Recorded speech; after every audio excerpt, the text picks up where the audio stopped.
boom, boom, boom, bop, bam. The type of shit I'm on you wouldn't understand.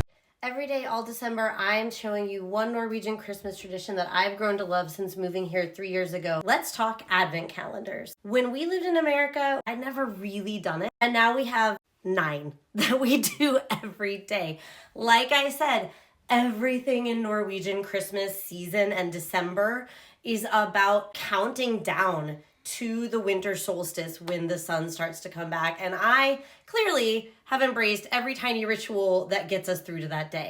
Now, advent calendars are the part of Norwegian December traditions that Americans would probably be most familiar with their own iterations of.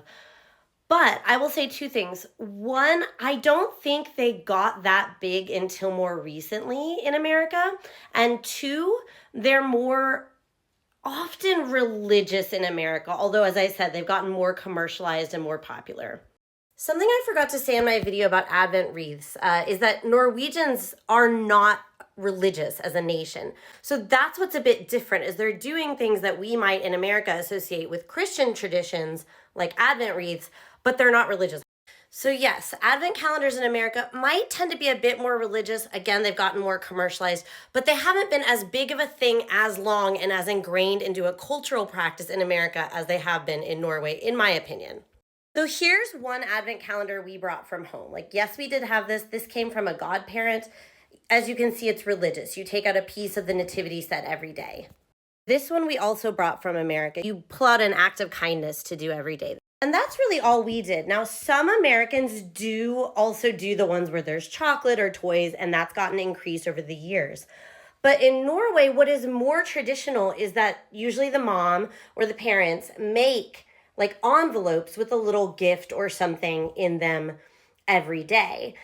I, being new to these traditions, have never been able to get my planning together in time to do to make them myself, to get little gifts like that. But after 2 years of doing store-bought ones that end up giving the kids and even us like plastic junk that you never touch again, this year I worked really hard to find ones that are activities we can do together. Mine that I've done for a couple of years now is a daily part of a puzzle. One of my daughters is a mystery or a little like brain teaser. My husband's is a board game that you play a little each.